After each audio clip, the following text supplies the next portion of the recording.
বন্ধুরা, আজকে আমি রান্না করব গিলে মেটে, মানে দেশি মুরগির যে গিলে মেটে হয় সেটা। তো এটা এখানটায় এই যে 1 কিলোর বেশি আছে। এই যে মেটে নেই, শুধু ওই যে কচকচি আর গলা এগুলো আছে। তার জন্য এই যে আলু ভেজে নিয়েছি, গোটা গোটা আলু দেবো, যেহেতু ওটা প্রেশারে দিতে হবে, নাহলে সেদ্ধ হবে না। এই জন্য গোটা গোটা আলু নুন আর হলুদ দিয়ে সেদ্ধ করে নিয়েছি, ভেজে নিয়েছি।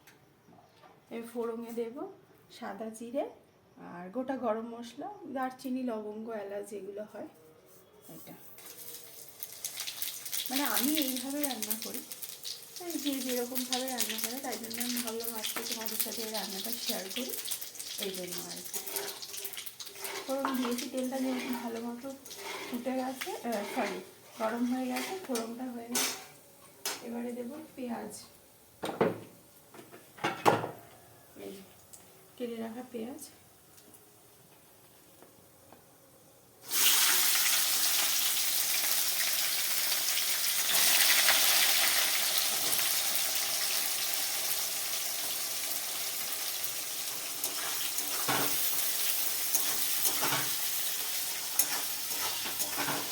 পেঁয়াজটা যতক্ষণ ভাজি, তারপরে আবার দেখা।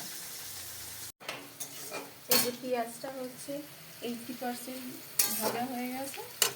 এরপরে দিয়ে দেব এই যে আদা, রসুন আর শুকনো লঙ্কা পেস্ট করে নিয়েছি।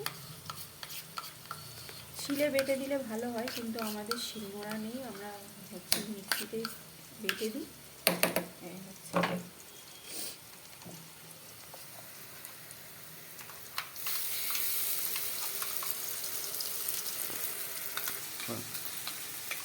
এই যে ওই মিক্সির মধ্যে যা মশলা লেগেছিলো একটু জল দিয়ে নিয়েছি, নিয়ে মশলাটাও তাতে নষ্টও হলো না।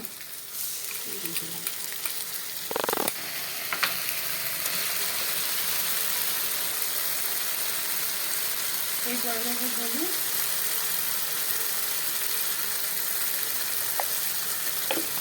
নুনটা পরে দেবো। নুনটা দিলে গেলে বেশি জল জল মতো হয়ে যায়, এটা তেলে পরে দেবো। আর কষানোর সময় না ঠিক হয়, এই জন্য নুনটা পরে দেবো।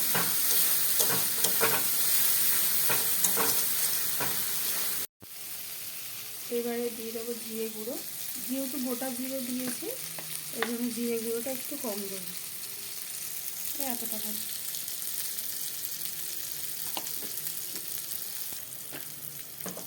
কাশ্মীরি লঙ্কার গুঁড়ো, যেহেতু গুঁড়ো লঙ্কা বেটে দিয়েছি, তো রং হওয়ার জন্য এই যে 1 চামচ, আইসক্রিমের চামচের। আর দুটো কেটেছি হচ্ছে টমেটো, দুটো টমেটো দিয়ে দেন। এবার এটা কষাবো।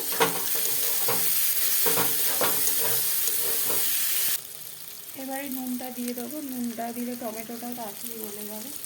বেশি নুন দেবো না, যেহেতু গিলে মেটে তো হচ্ছে ঝোল খাওয়া যায় না, কষা কষা, এইটা পরিমাণ মতো আর কি। এই যে তেল মানে মশলা থেকে তেল ছেড়ে গেছে, এইবারে হচ্ছে এই যে গিলেগুলো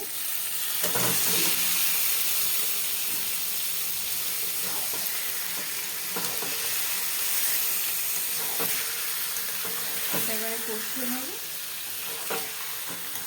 দেখো বন্ধুরা, জল দিইনি, কিন্তু এটা আমি যে একটু ঢেকে ঢেকে কষাচ্ছিলাম, জল উঠেছে, ভেবেছিলাম প্রেশারে দেবো, কিন্তু দেবো না, এতেই কষিয়ে এই যে গোটা আলুগুলো দিয়ে দেবো, কষাতে থাকে, সেদ্ধ হয়ে যাবে।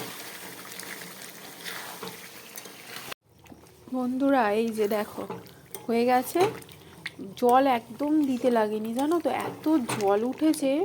তারপরে আমি এই যে ঢাকা দিয়ে দিয়ে হচ্ছে কিনা করলাম।